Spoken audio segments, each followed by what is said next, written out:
नमस्कार, मी प्रतिभा चंद्रन आणि तुम्ही बघत आहात नवराष्ट्राचं विशेष बुलेटिन. सकाळपासून आपण 5 राज्यांच्या निवडणुकांचे निकाल आमच्या चॅनलवर बघता आहात. वेगवेगळे तज्ज्ञ या चर्चेमध्ये सहभागी झाले आणि त्यांनी त्यांची जी मतं आहेत ती या ठिकाणी व्यक्त केलेली आहेत. आता जवळपास संध्याकाळचे 5:15 5:30 होत आहेत आणि जवळपास निकाल जे आहेत ते स्पष्ट दिसत आहेत.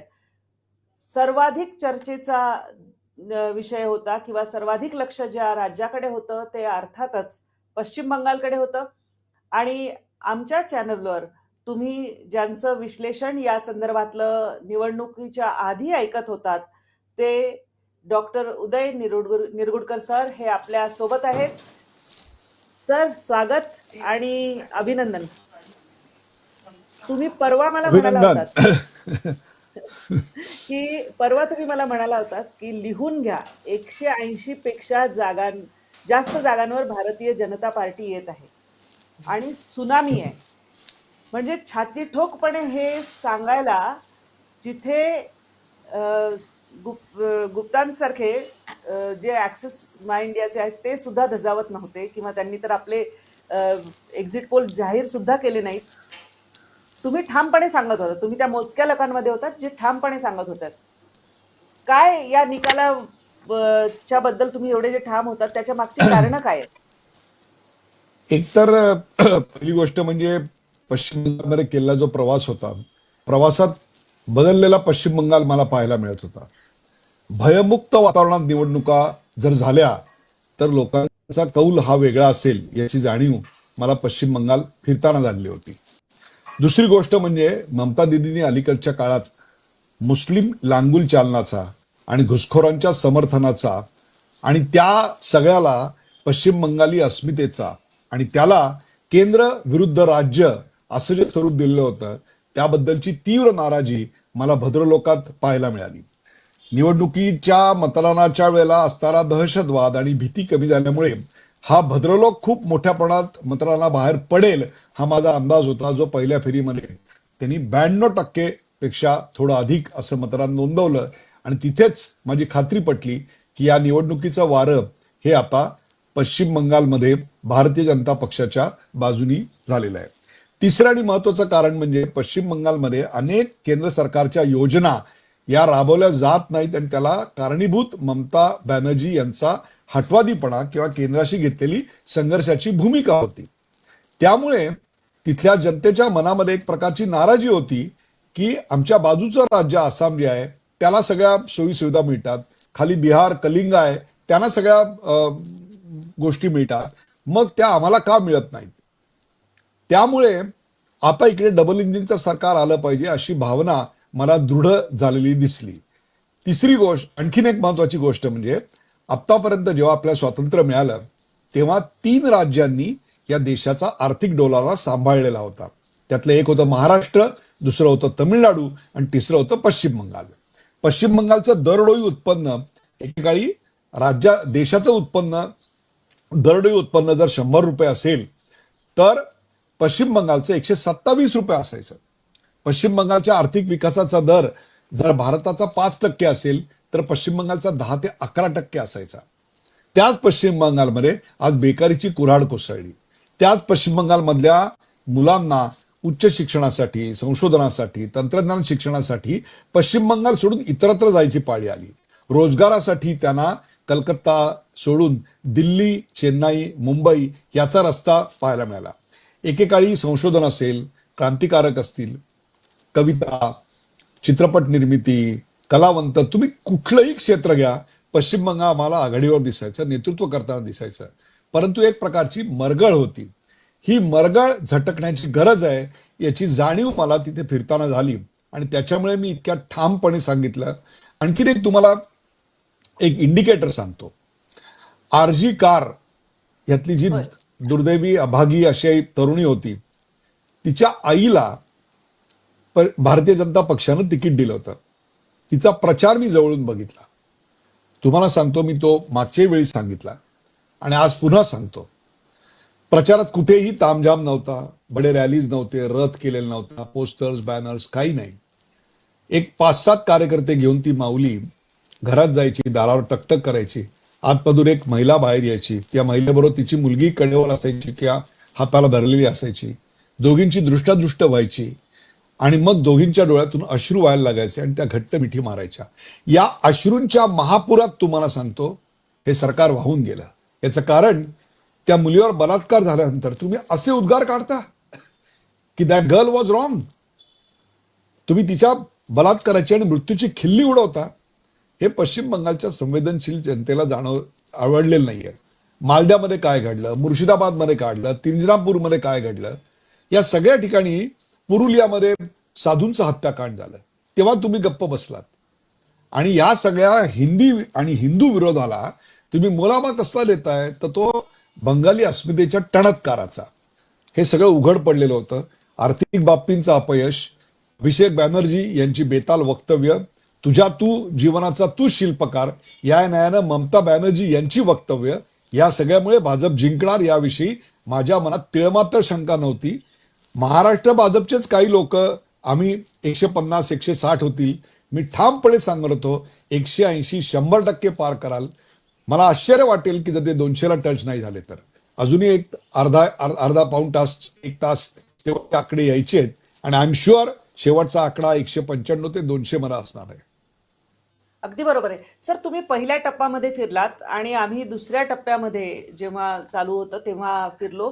2-3 महत्वाच्या गोष्टी तिथे लक्षात आल्या की जो एक महत्व म्हणजे माणूस माटी, हे एक एम फॅक्टर किंवा महिलांचा एक फॅक्टर, ज्या कारण कल्याणकारी योजना, लक्ष्मी भांडार सारख्या योजना या घेऊन ममता बॅनर्जींना विश्वास वाटत होता की आपण जिंकणार. मुस्लिम अर्थातच त्यामधला एक महत्वाचा घटक आहे.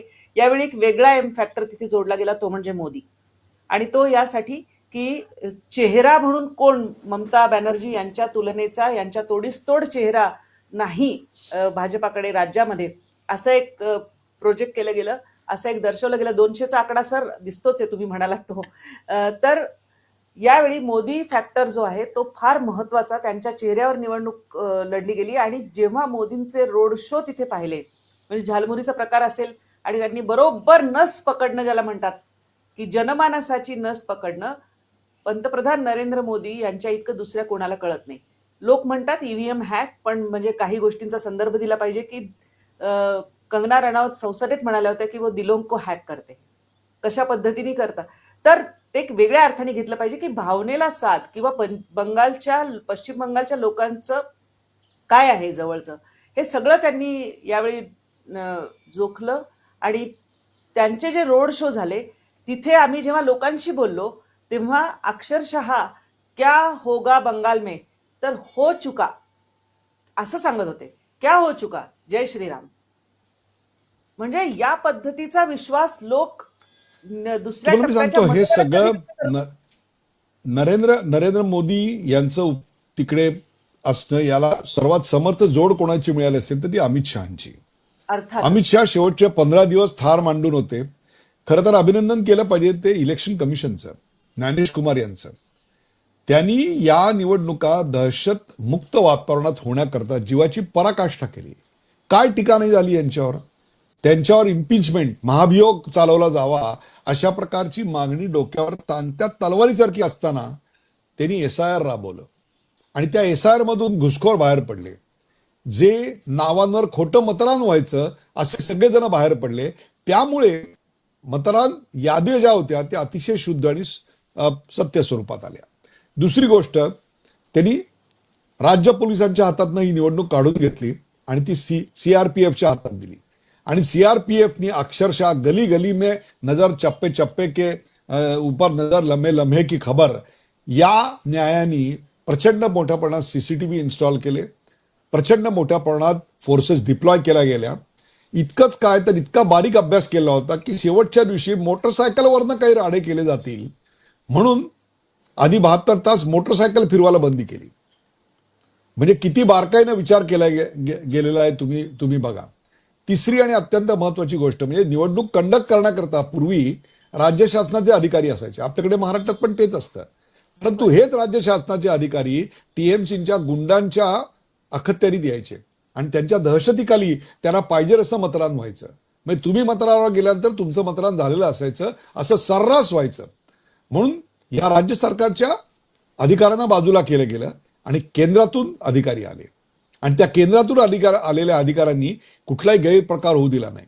पण ही पहिली निवडणूक आहे की जिकडे हिंसाचार नगण्य झालेला आहे. झाला नाही असं नाही, पण तो अतिशय म्हणजे आतापर्यंत जो व्हायचा, एकूण 10 वर्षात जेवढा पॉलिटिकल इन्चार्ज झालाय त्यातला 59% एक्क्या पश्चिम बंगालमध्ये झालेला आहे.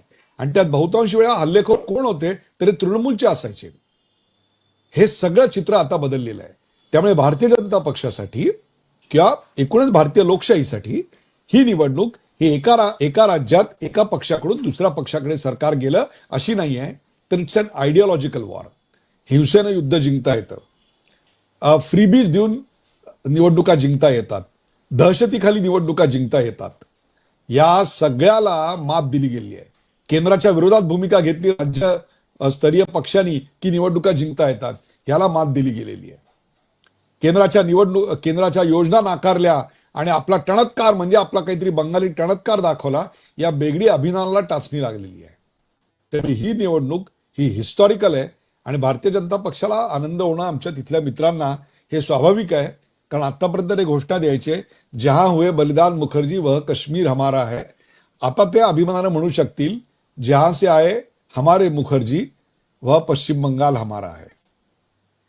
पश्चिम बंगाल हा केवळ एक राज्य जिंकणं यापुरता मर्यादित नाही, तर ज्या पद्धतीने घुसखोरी त्या ठिकाणाहून बंगालमधून आपल्या राज्यात म्हणजे देशात होत होती, कारण त्याचा गेटवे हा जरी पश्चिम बंगाल असला तरी सुद्धा ते घुसखोर मुंबईपर्यंत आणि अन्य राज्यांपर्यंत सहजगत्या पोचलेले आपल्याला दिसून येतात.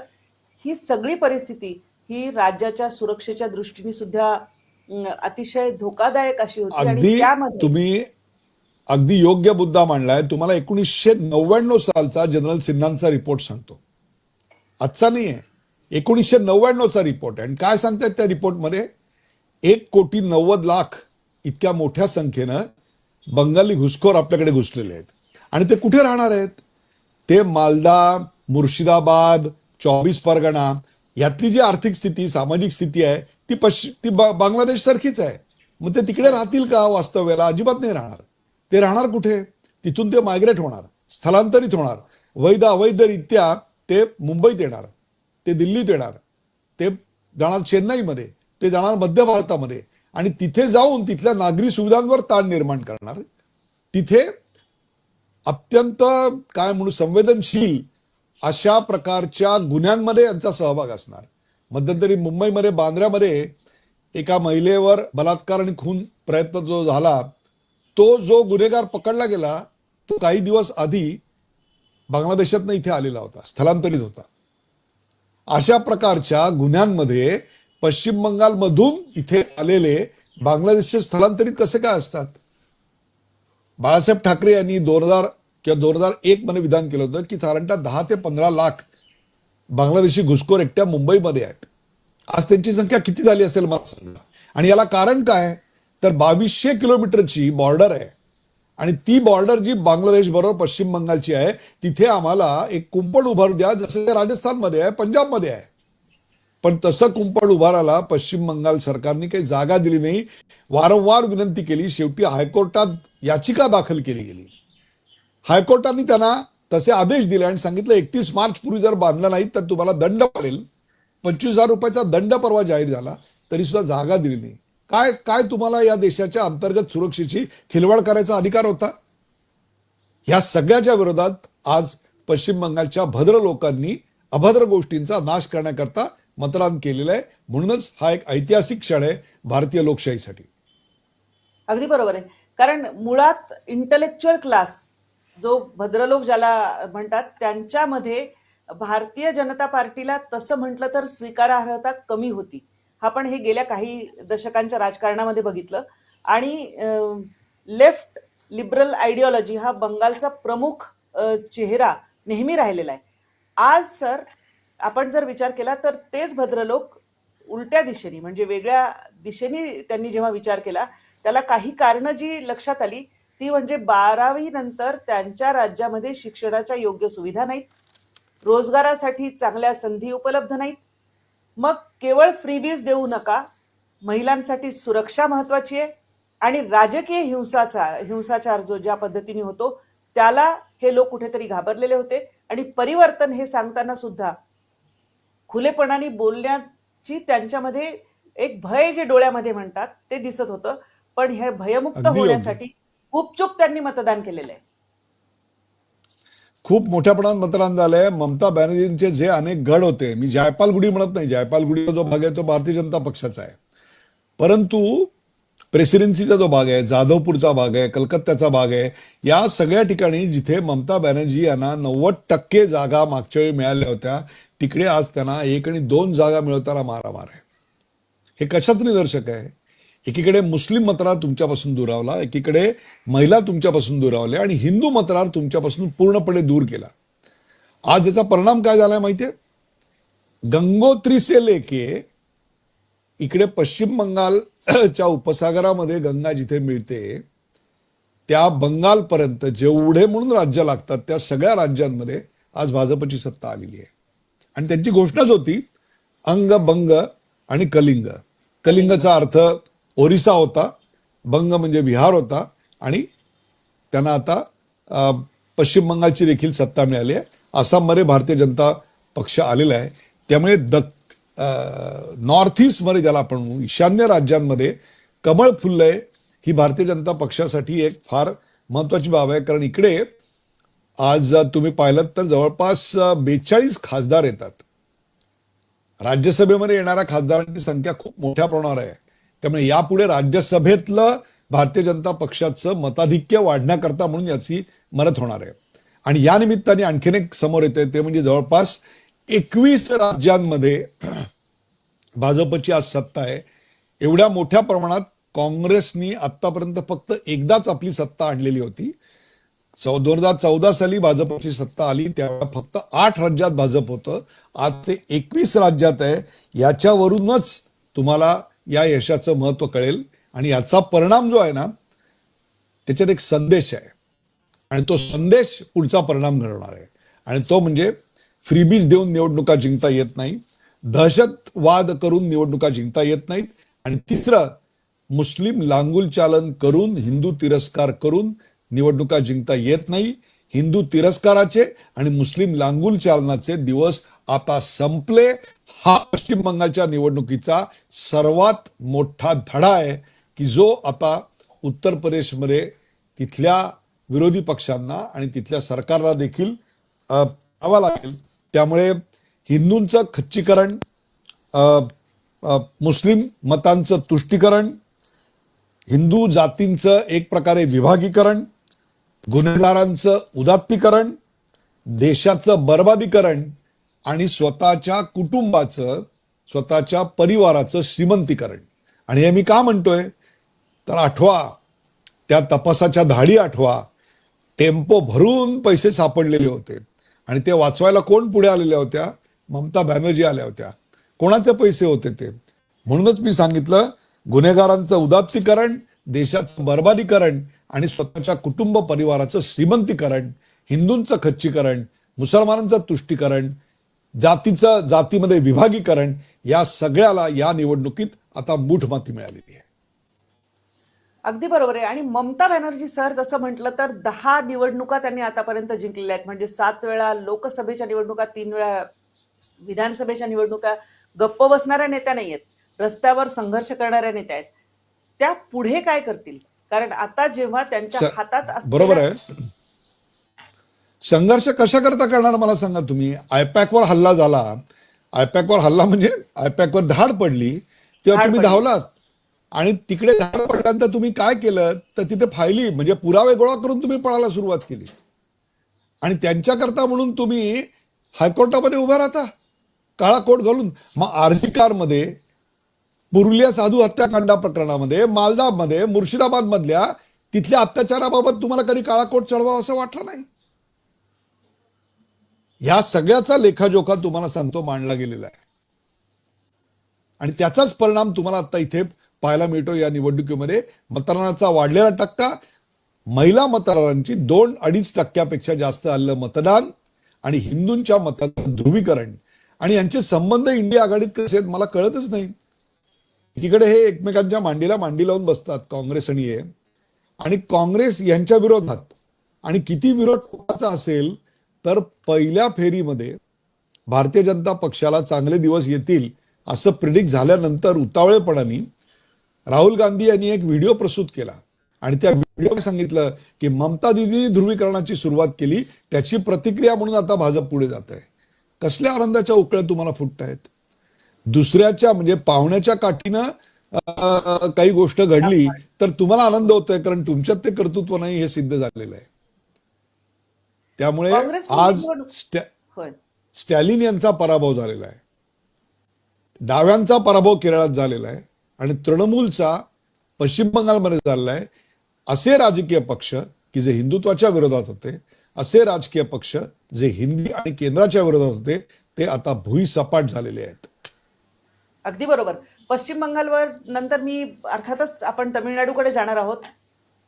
तमिळनाडूमध्ये केवळ भारतीय जनता पार्टीचा राजकीय आयडिओलॉजी म्हणून विरोध नव्हे, तर हिंदू आणि सनातन विरोधी स्टॅलिन यांची जी वक्तव्य आली, ती वक्तव्य कुठे ना कुठेतरी मतपेटीतून यावेळी व्यक्त झाली का? नंबर एक. नंबर दोन म्हणजे की ज्या AIADMK सोबत भाजपाने जायचं ठरवलं आणि त्यांनी एक स्ट्रॅटेजिक यावेळी आपले अण्णामलाई सारखे लोकप्रिय नेते त्यांना बाजूला ठेवलं, कारण स्टॅलिन यांची सत्ता खाली आणणं, त्यांना सत्तेपासून दूर करणं हे जास्त महत्वाचं वाटलं. त्यामुळे राजकीय त्यांनी काही स्टेप्स घेतल्या. पण TVK हा जो पक्ष आहे हा अचानकपणे इथे ज्या पद्धतीने विजयी झालेला आपल्याला दिसून येतो, तिरंगी लढतीचा फायदा झाला की आणखी काय नेमकं झालेलं? पहिली गोष्ट म्हणजे मागच्या निवडणुकीचा जर आपण निकालाचा अभ्यास केला तर AIADMK आणि DMK यांच्यामध्ये DMKला AIADMK पेक्षा AIADMK प्रणित आघाड्यांपेक्षा 10% अधिक मतं होती. आणि परंतु त्यांच्या याच्यामध्ये खूप मोठा जागांमध्ये खूप मोठाच फरक होता. परंतु तुम्ही जर याचा विचार केलात, काय म्हणून आपण ज्याला स्प्रेडचा विचार केलात, तर AIADMK हे ग्रामीण भागामध्ये DMK इतकंच प्रभावशाली झालेलं दिसलं. परंतु स्टॅलिन यांनी काय केलं जे आपल्या आईवडिलांनी, त्यांच्या वडिलांनी किंवा MGRनी केलेलं नव्हतं, ते म्हणजे सातत्यानं केंद्राचा विरोध, सातत्यानं सनातनचा विरोध, सातत्यानं हिंदू धर्माचा विरोध, सातत्यानं हिंदू धर्मातल्या गोष्टींवर टीका. या सगळ्यामुळे हिंदू समाज दुखावला गेलेला होता आणि त्या विरोधाला त्यांनी तमिळी अस्मितेची जोड दिली की हे करणं म्हणजेच तमिळ असणं. हा जो काही त्यांनी जावई शोध लावलेला होता त्याच्या विरोधातलं पहिलं मत होतं. दुसरी गोष्ट, प्रचंड मोठ्या प्रमाणात करप्शन करप्शन करप्शन. प्रत्येक मंत्री हा जवळपास करप्शनच्या जाळ्यात अडकलेला होता. तिसरी गोष्ट म्हणजे प्रशासन हलतच नाही अशी लोकांची एक भावना निर्माण झालेली होती.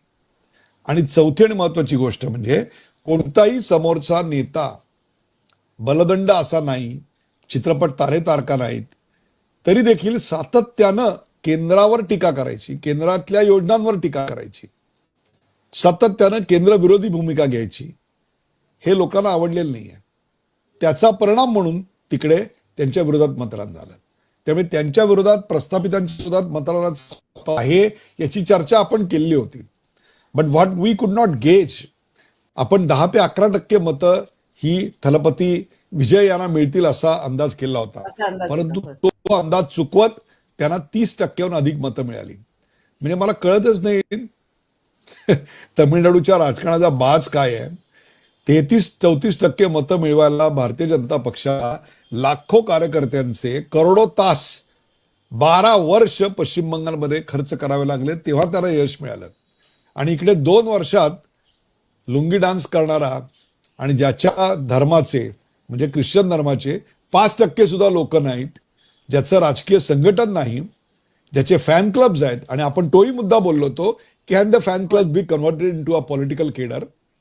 परंतु त्याला आज 90च्या वरती जागा मिळतात. अजूनही आम्हाला काही लुंगी डान्स काही फारसा कळलेलं नाही, असं त्याच्यावर मी एक टिप्पणी करेन. पण हे का झालं तुम्ही लक्षात घ्या.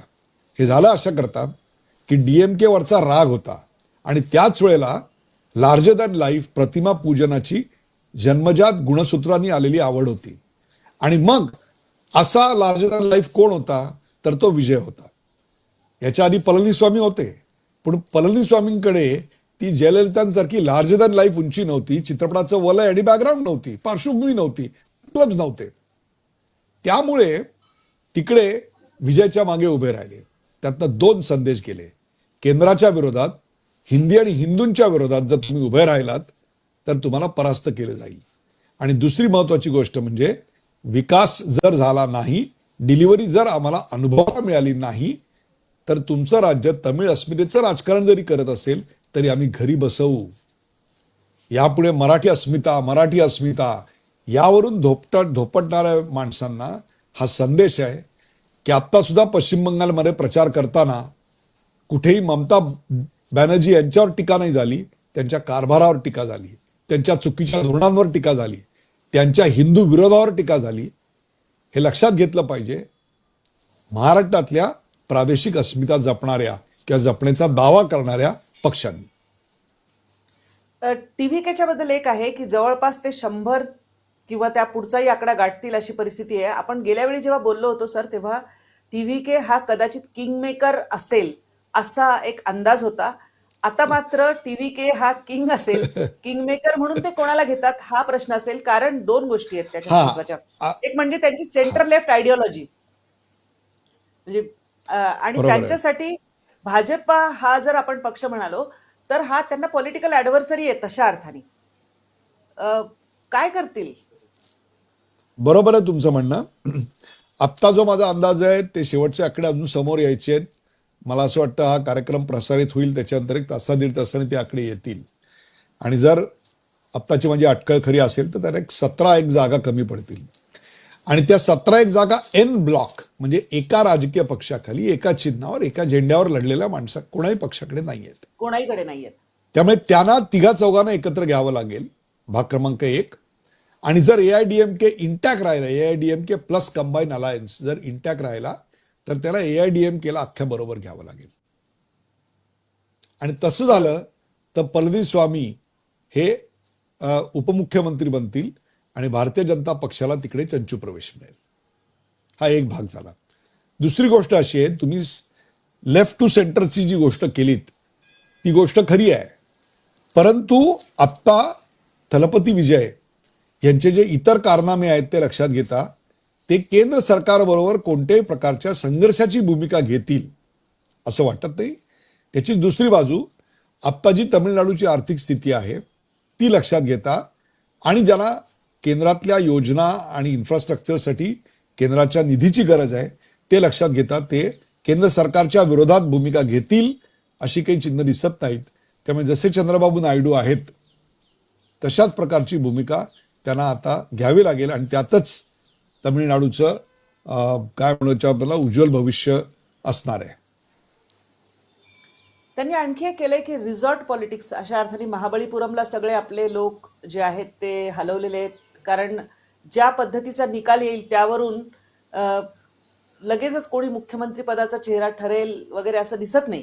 आणि पुढच्या सगळ्या राजकीय घटना घडामोडी या तमिळनाडूमध्ये येत्या आठवड्याभरामध्ये आपल्याला खूप रंजक अशा स्वरूपाच्या पाहायला मिळणार आहेत.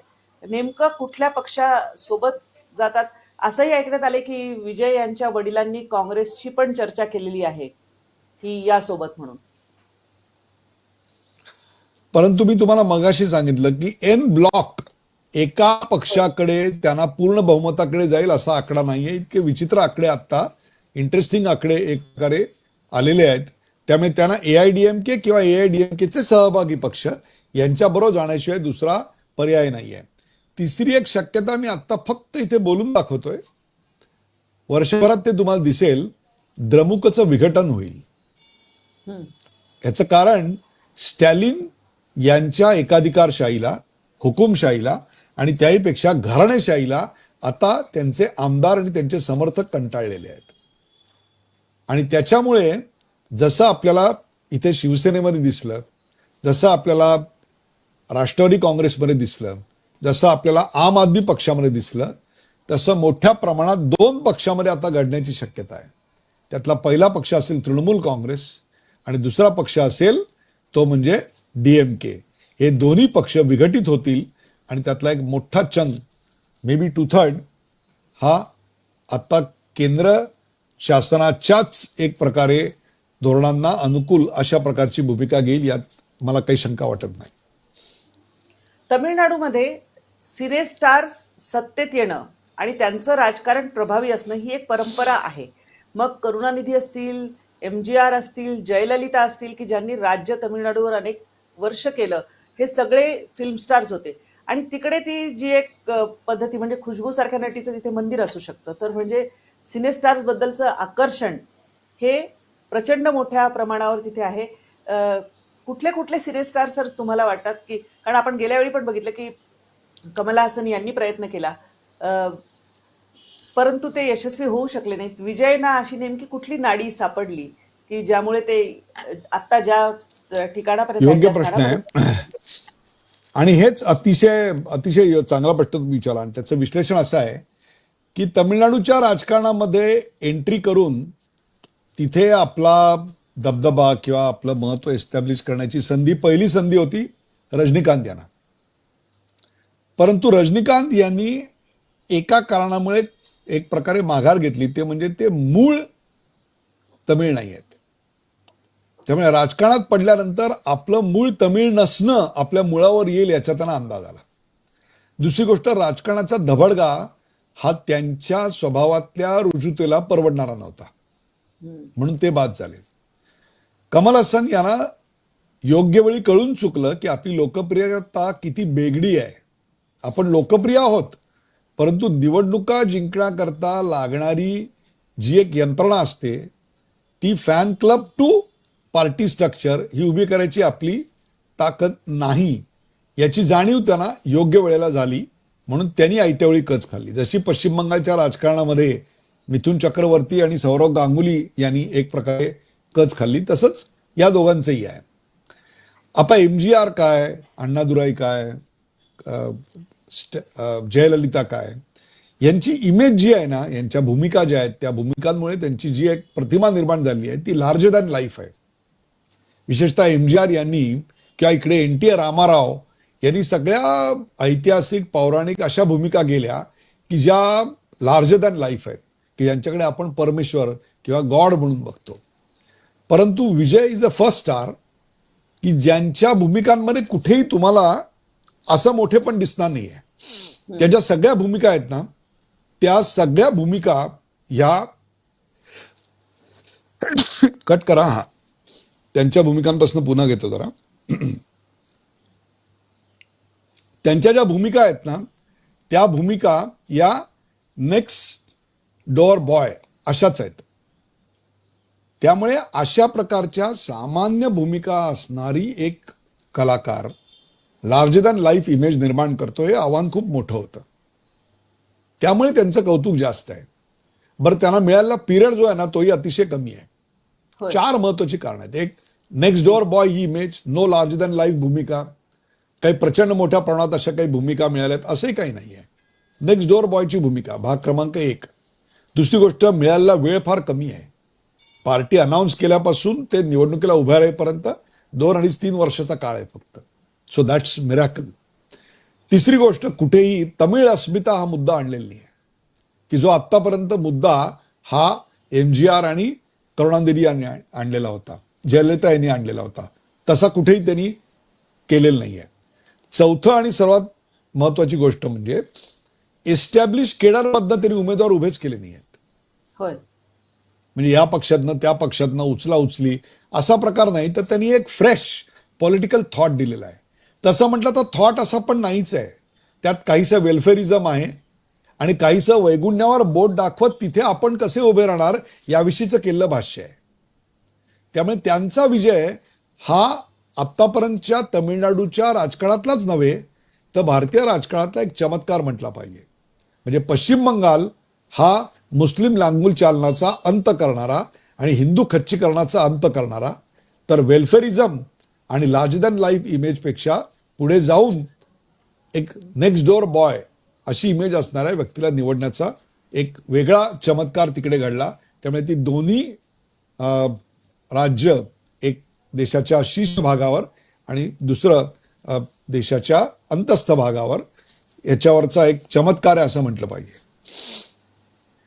सर, या लाईव्ह बुलेटिनमध्ये आपण एक तिसऱ्या राज्याकडे जाणार आहोत, ते म्हणजे केरळकडे, की ज्यांनी 3 राज्य आहेत जी मुख्यमंत्र्यांनी सिटिंग, ज्यांना मुख्यमंत्री म्हणतात, त्यांनी गमावलेली आहेत. त्यामध्ये पश्चिम बंगालमध्ये आपण बोललो, तमिळनाडूमध्ये आणखी एक म्हणजे राज्य तर हातातनं गेलेलेच आहेत, पण मुख्यमंत्री स्वतःची सीट सुद्धा हारलेले आहेत. ते विजयी झालेले नाहीत, म्हणजे ते आता असेंब्लीमध्ये तिथल्या नसणार आहेत. केरळमध्ये सुद्धा मुख्यमंत्र्यांचा पराभव झालेला आहे आणि अपेक्षेप्रमाणे म्हणायला पाहिजे की UDF सत्तेत येत आहेत. काँग्रेससाठी या सगळ्या एकंदर सगळ्या निराशाजनक चित्रातलं एवढं एकमेव आशाजनक चित्र. तिन्ही ठिकाणी मुख्यमंत्री हरलेत की काय अशी आत्ता परिस्थिती आहे. स्टॅलिन यांचाही पराभव झाल्याची बातमी होती. ममता बॅनर्जी या देखील आता मतदान केंद्रावर, पुढे मागे होत आहेत. मतमोजणी केंद्रावर पोहोचलेल्या होत्या. मतदारांनी होय. तिथे याचा एकच अर्थ होता की जर तुम्ही डिलिव्हरी दिली नाहीत तर तुमच्या विरोधात मतदान होतं. आणि डिलिव्हरी डिलिव्हरी डिलिव्हरी हा एकच आत्ता नारा आहे आणि त्याचाच परिणाम आत्ता आपल्याला पाहायला मिळालेला आहे. दुसरी गोष्ट, age was not on his side. 82 वर्ष कंप्लीट केलेले होते. Health was not on his side, त्याचाही एक परिणाम होता. आणि तिसरी महत्वाची गोष्ट म्हणजे केरळमध्ये आत्ता रोजगाराचे खूप मोठे प्रश्न निर्माण झालेले आहेत. मायग्रेशन अतिशय विचित्र आहे, तुम्हाला मी सांगतो. आणि ते अशा करता आहे की केरळमधून मिनियल जॉब, म्हणजे फार ग्रेट अशा प्रकारचे नाही, साधे साधे जॉब करायला लोक जात आहेत कुठे, गल्फमध्ये. आणि गल्फमध्ये. केरळमधले साधे जॉब करायला उत्तर प्रदेश आणि बिहारमधनं लोक मोठ्या संख्येने येत आहेत. म्हणून केरळमध्ये खूप मोठ्या प्रमाणात दुकानांचे बोर्ड आता हिंदी व्हायला लागलेले आहेत. होय. जसं आपल्याकडे रत्नागिरीमध्ये आंबा बागायत कोण राखणदार आहेत, तर यावर्षी 60,000पेक्षा जास्त नेपाळी तरुण आलेले आहेत. विकायला कोण आहेत, तर उत्तर प्रदेशी आहेत.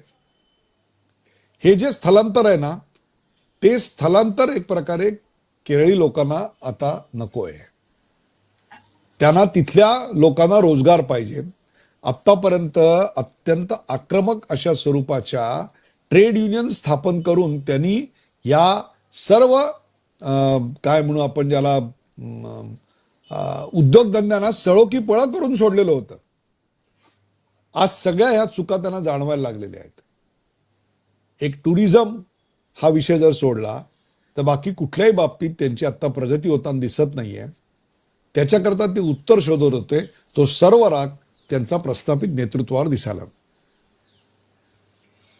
मुख्यमंत्री पदासाठी केरळमध्ये KC वेणुगोपाल का दुसरं काय?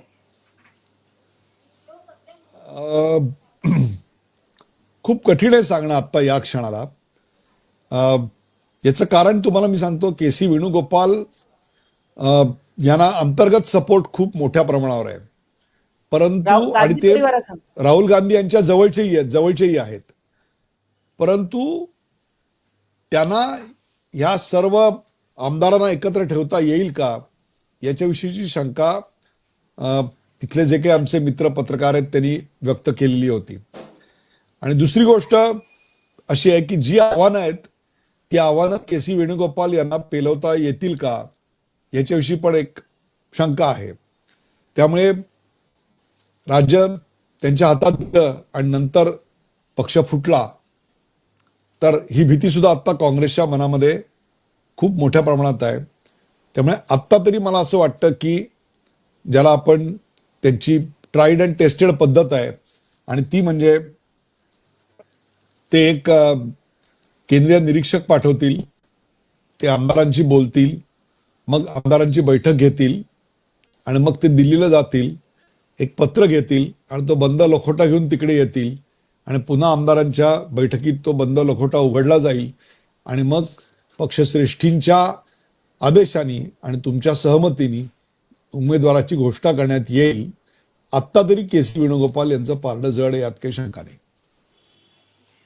केरळच्या बद्दल जेव्हा आपण बोलतो आहोत तेव्हा भारतीय जनता पार्टीने तिथे जो काय एक मोठ्या RSSच्या संघर्षानंतर थोडाफार जागा त्यांनी मिळवलेल्या आहेत, त्याबद्दल सुद्धा बोललं पाहिजे. कारण भाजपाची स्वतःची सुद्धा अपेक्षा फार मोठ्या त्याची नव्हती.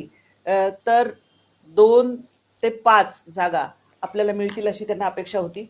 आणि एक गमतीशीर आरोप त्या ठिकाणी झालेला होता, की जो काँग्रेसकडनं झाला होता, की काही जागांमध्ये डाव्यांचं आणि भाजपाचं अंडरस्टँडिंग आहे. जसं की त्यांनी तिरुवनंतपुरम सांगितलं किंवा पालक्कड सांगितलं, त्रिशूर सांगितलं या जागांच्या बद्दल. पण जो सातत्याने संघर्ष भाजपा तिकडे करते आहे राष्ट्रीय स्वयंसेवक संघाच्या माध्यमातून, यावेळी मतांची टक्केवारी आणि मग त्या जागामध्ये किती परिवर्तित होईल हा भाग वेगळा. अपेक्षित यश मिळालं नाही यात काही शंकाच नाहीये. त्याची 2-3 कारणं आहेत. पहिली गोष्ट म्हणजे काय ज्याला आपण म्हणू, हा प्रकार उत्तर प्रदेशामध्ये पण घडलेला होता. पूर्वी उत्तर प्रदेशामध्ये मतांची टक्केवारी वाढायची, परंतु अपेक्षित विजयासाठी लागणारी जी मतं आहेत ती प्रत्येक ठिकाणी मिळण्यामध्ये कुठेतरी कमी पडायचं. Somewhere strategy was not correct, somewhere the selection of candidate was not correct, somewhere the positioning of the party was not correct.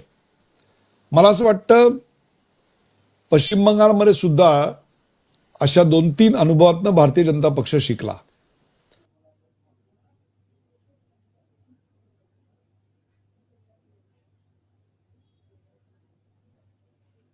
संपर्क तुटलेला आहे, संपर्क पुन्हा प्रस्थापित होईलच. तर आपण केरळबद्दल बोलतो आहोत आणि केरळमध्ये भाजपाला अपेक्षित यश निश्चितच मिळालं नाही असं आतापर्यंत दिसतंय आपल्याला. तर केरळमध्ये मुख्यमंत्री कोण होतील हा एक प्रश्न अर्थातच असणार आहे. काँग्रेसच्या दृष्टीने केरळ हे एक महत्वाचं राज्य, कारण केरळमधला जर पॅटर्न आपण बघितला आतापर्यंतचा तर आलटून पालटून UDF आणि LDF अशी सत्ता. केरळचा निकाल एका दृष्टीने सुद्धा फार आणि महत्वाचा यासाठी आहे की त्या ठिकाणी डाव्यांची सत्ता जी आहे, जी एकमेव राज्यामध्ये आपल्या देशात होती, ती सुद्धा इथे नाहीशी झालेली आहे. सर, डावे पदच्युत झालेले आहेत, म्हणजे डाव्यांची सत्ता एकमेव राज्यात केरळमध्ये आता उरलेली होती ती यापुढे नसणार. म्हणजे डाव्यांचा नामोनिशान सत्तेच्या अर्थाने तर आता देशात कुठेही नाही. अख्ख्या दक्षिण आशियातनं डावे आता परास्त झालेले आहेत. जी विचारधारा या देशाच्या मातीशीच इमान राखत नव्हती ती इथे टिकणारच नव्हती. त्यांचं शेल्फ लाईफ ठरलेलं होतं. त्यामुळे ज्याप्रमाणे नक्षलवादाचा देखील आपल्याकडे आता खात्मा करण्यात आला 1 एप्रिल पासून या देशात 2026 ॲज प्रॉमिस्ड आपल्याकडे नक्षलवाद याचं समूळ उच्चाटन झालं. तसंच प्रत्येक गोष्टीला विरोध, विकासाला विरोध, कॅपिटलिझमला विरोध, या सगळ्याच्या विरोधात कुठेतरी प्रतिक्रिया येणं ही स्वाभाविक गोष्ट होती. थोडी उशिराच आली असं मला वाटतं. त्यामुळे डाव्यांचा पराभव हे विधिलिखित होतं आणि ती गोष्ट घडलेली आहे. 3 मुख्यमंत्री पराजित झाले असले तरी एक मुख्यमंत्री आहेत ज्यांनी गेल्या वेळेपेक्षा अधिक मताधिक्याने, अधिक जागांसह डंके की चोट पे म्हणता येईल असा विजय प्राप्त केलेला आहे आणि ते आहेत हेमंत बिस्व शर्मा. आसाममधली निवडणूक, तिकडे आपण जायला हवं, कारण त्यांनी एक प्रखर नेतृत्व, पूर्वाश्रमीचे ते काँग्रेसचे नेते. गांधी परिवाराकडनं वारंवार त्यांना अपमानित झालं, खास करून राहुल गांधींकडनं ज्या पद्धतीची वागणूक मिळाली. त्यानंतर ते भारतीय जनता पार्टीमध्ये आले, काही वर्षांनी तिथे मुख्यमंत्री पद ही त्यांना मिळालं आणि त्यानंतर त्यांची लोकप्रियता जी आहे ती सातत्याने वाढताना दिसते. भाजपाने जे दुसऱ्या फळीतले नेते तयार करायला सुरुवात एका अर्थाने केली, त्यामध्ये जसं योगी आदित्यनाथ असतील, देवेंद्र फडणवीस असतील किंवा अन्य राज्यांमधली नेते असतील, तसाच एक आश्वासक चेहरा म्हणून हेमंत बिस्व शर्मा यांच्याकडे बघितलं जातं. त्यांच्या निवडणुकीच्या दरम्यान पवन खेडा यांच्याशी त्यांचा झालेला संघर्ष, त्यांच्या पत्नीवर झालेले आरोप हे होतं, गौरव गोगोई यांच्याशी संघर्ष, आणि या सगळ्यातून त्यांनी मात्र एक लखलखीत असा विजय खेचून आणलेला आहे. काय सांगाल सर? पहिली गोष्ट म्हणजे एक आक्रमक हिंदुत्वाची मांडणी त्यांनी केली की जी लोकांना आवडली. दुसरी गोष्ट म्हणजे डिलिव्हरी आहे. त्यांच्या काळामधलं प्रशासन आणि युवकांना मिळणाऱ्या संधी याचं चित्र ग्राउंड रियालिटी दिसत होती. तिसरी गोष्ट, त्यांच्यावर वैयक्तिक त्यांच्या पत्नीवर जे आरोप केले की तुमच्याकडे 4 पासपोर्ट आहेत, आणि ही व्हेरीफाय करता येण्यासारखी गोष्ट आहे. 2 दिवसात व्हेरीफाय करून बाहेर आलं आणि कळलं की हे सगळं खोटं आहे. त्याच्यावरून जनतेला कळून चुकलं की हे पर्सनल टार्गेटिंग आहे. आणि त्याच्यामुळे तिथेही तो पराभव अपेक्षित गोष्टीनुसारच काँग्रेसचा झालेला आहे. काँग्रेसची संघटना किती विस्विसित होती तर निवडणुकीच्या आधी, निवडणूक जाहीर व्हायच्या आधी 10 दिवस प्रदेशाध्यक्षच सोडून भारतीय जनता पक्षाकडे येतो. म्हणजे याच्यावरून तुम्हाला कळेल की तिकडे. दुसरी गोष्ट, काँग्रेसचा प्रचार, तिकडे राहुल गांधींनी फार मोठ्या प्रमाणात प्रचार केलाय, सभा घेतल्या आहेत, असं काही आम्हाला दिसलं नाही. म्हणजे एक प्रकारे it was left to the regional people. तुम्ही तुमचं काय ते बघून घ्या. म्हणजे जीत जर झाली तर केरळमधली जीत आमच्यामुळे आणि आसाममधला पराभव तुमच्यामुळे, अशा प्रकारची एक भूमिका शासनाची तिकडे होती. त्याचाही एक समाचार लोकांनी घेतलेला दिसतोय. लोकांना डबल इंजिनचं सरकार हवं होतं. केंद्र सरकारशी कोणत्याही प्रकारे संघर्ष करण्यापेक्षा त्यांच्याकडून जास्तीत जास्त निधी आणा, इन्फ्रास्ट्रक्चर आणा, योजना आणा, त्याचा लाभ आम्हाला पोचू द्या. आम्हाला सवलती नको, तर आम्हाला योजना द्या. त्या योजनातून आम्ही आमचे पैसे हक्काचे मिळतो, नक्की तुमच्या सवलतींची भीक. सवलतींची भीक नको, आम्हाला योजना द्या, विकासाच्या योजना द्या, डबल इंजिनचं सरकार हवंय, अशा प्रकारचं एक वातावरण आसाममध्ये होतं. हे एकमेव मुख्यमंत्री आहेत की ज्यांनी आपली सत्ता कायम राखलेली. अन्यथा 3 मुख्यमंत्र्यांनी आपली सत्ता जी आहे ती गमावलेली आपल्याला दिसून येते. केरळमध्ये जाऊया, कारण शशी थरूर त्यांची प्रतिक्रिया आलेली आहे, ती ऐकूया. नेमकं शशी थरूर काय म्हणतायत.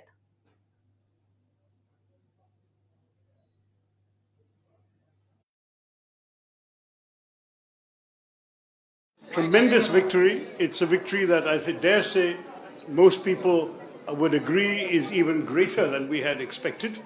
We are looking at an amazing result in Kerala, conceivably over 100 seats.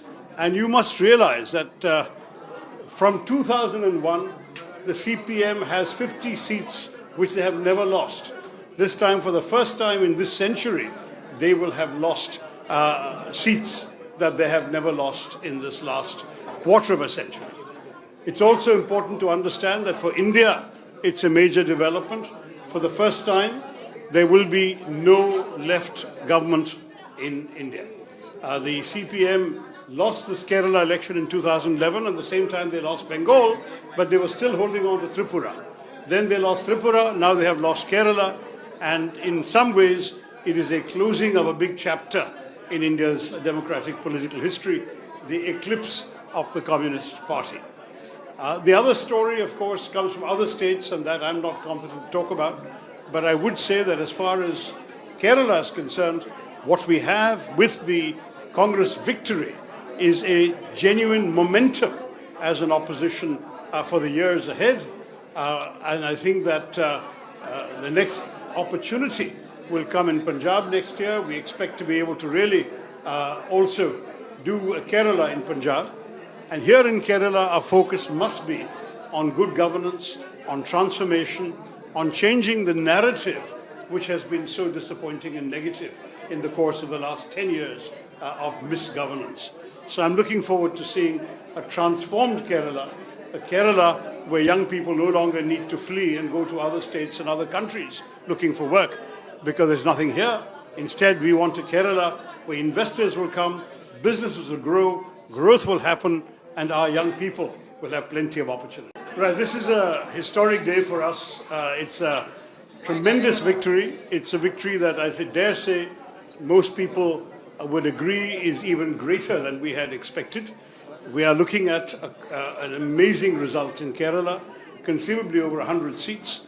And you must realize that from 2001, the CPM has 50 seats which they have never lost.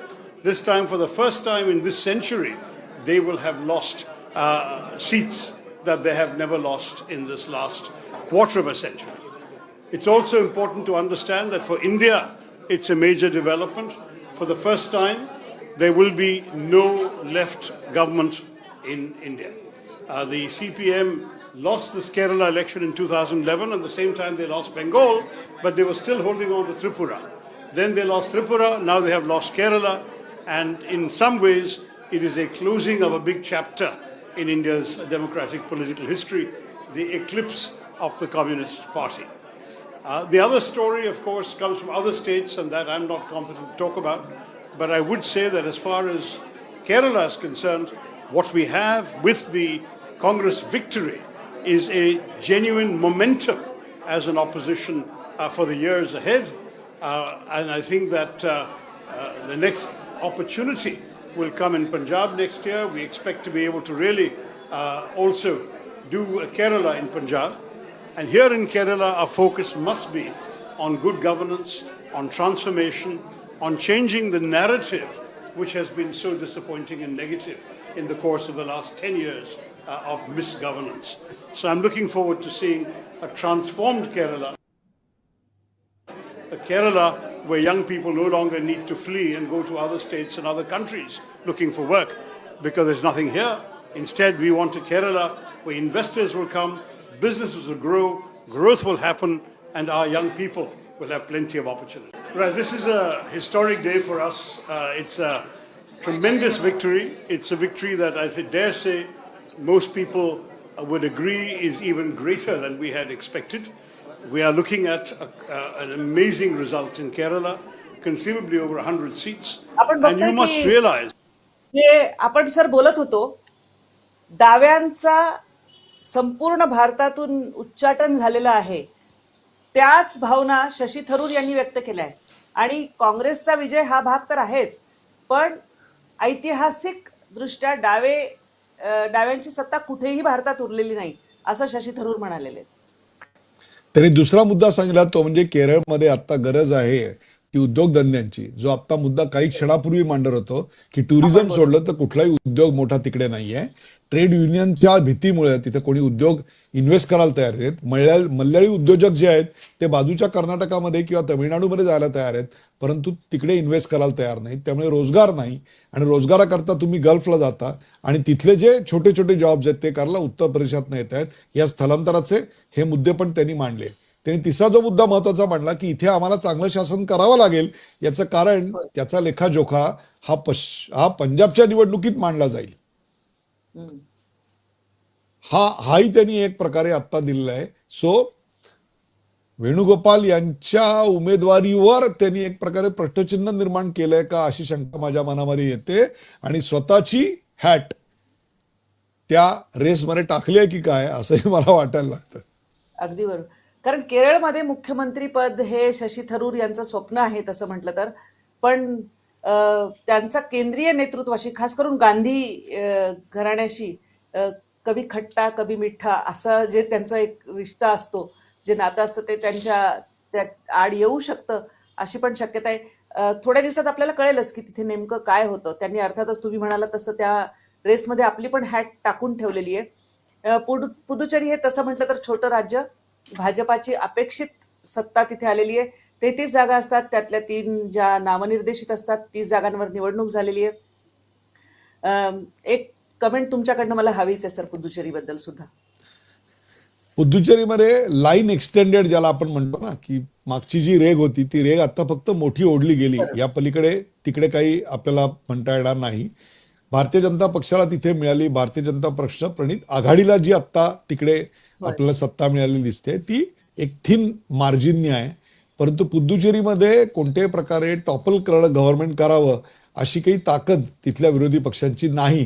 त्यामुळे ती सत्ता स्थिर राहील याविषयी मला काही शंका नाही.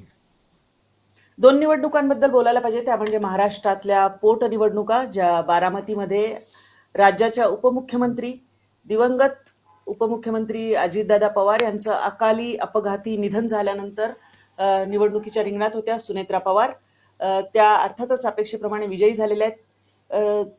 दुसरी राहुरीची निवडणूक, जिथे शिवाजी कर्डिले यांचे चिरंजीव अक्षय कर्डिले हे विजयी झालेले आहेत. सर, खरं म्हणजे अशा प्रकारच्या निवडणुका, जेव्हा पोटनिवडणुका या विपरीत परिस्थितीमध्ये होतात, त्या बिनविरोध व्हायला हव्यात, पण तशा झाल्या नाहीत. मतदार म्हणजे इथे शरद पवारांचं आपण राहुरीकडे बघितलं तर बारामतीमध्ये एक झालं की पवार कुटुंब कुठे ना कुठेतरी कुठल्या का कारणाने होईना सुनेत्रा पवार यांच्या बाजूने उभं राहिलेलं दिसलं. नंबर एक. अर्थात शरद पवार यांचं मत त्यांना मिळू शकलं नाही, कारणं काही असतील. दुसरं म्हणजे राहुरीच्या बद्दल जर म्हणायचं झालं तर राहुरीमध्ये प्राजक्त तनपुरेंनी माघार घेतली, पण शरदचंद्र पवार गटाचा दुसरा एक उमेदवार त्यांनी मैदानात उतरवला.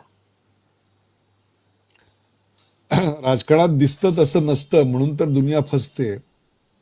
एकीकडे बिनविरोध निवडणूक व्हावी असं विधान करायचं का, तर सहानुभूती आहे हा विषय मांडायचा, आणि दुसरीकडे मात्र शिवाजीराव कर्डिले यांच्या घरात सहानुभूती नसते का, असा एक प्रश्न. मागे बोरिवलीला पण तेच घडलेलं होतं. त्यामुळे हे सगळं दुटप्पी राजकारण आहे. तुम्ही एक जो उल्लेख केलात की मतदान करता आलं नाही, त्याचा काय हेतू आहे मला कळत नाही, पहिल्या वाक्याचा आणि दुसऱ्या वाक्याचा. परंतु मतदान करता आलं नाही एवढा संदेश मात्र प्रेक्षकांनी नक्कीच घेतलेला असेल. परंतु सुनेत्रा ताई निवडून आल्या, त्याबद्दल त्यांचं अभिनंदन. आणि आता निर्वेदपणे त्यांना पुढची 3.5-4 वर्ष राज्य करता येईल, आणि त्यांचा पक्ष बांधणी आणि राज्य मजबूत करण्याच्या दृष्टिकोनातून देवेंद्र फडणवीसांबरोबर त्या काम करतील. या सगळ्या एकंदर निवडणुकांनंतर काही राज्यांमध्ये निर्विवादपणे, म्हणजे पश्चिम बंगाल, आसाममध्ये निर्विवाद सत्ता असणार आहे, त्यामध्ये काही अडथळे नसतील. केरळातही तीच परिस्थिती आहे, फक्त मुख्यमंत्री पदाचा चेहरा कोण असेल हा एक भाग आहे. परंतु तमिळनाडूमध्ये मात्र सत्तेची समीकरणं कशी बदलतात, कोण नेमकं येतं, कोण किंगमेकर ठरतं, कोण किंग ठरतं, हे आपल्याला येत्या काही दिवसात कळणार आहे. तुमची मतं काय आहेत ही आम्हाला अवश्य कळवा, आणि चॅनलला सबस्क्राईब करायला विसरू नका. तूर्तास मी डॉक्टर उदय निरगुडकर सर यांचे आभार मानत आपली रजा घेते. धन्यवाद. धन्यवाद.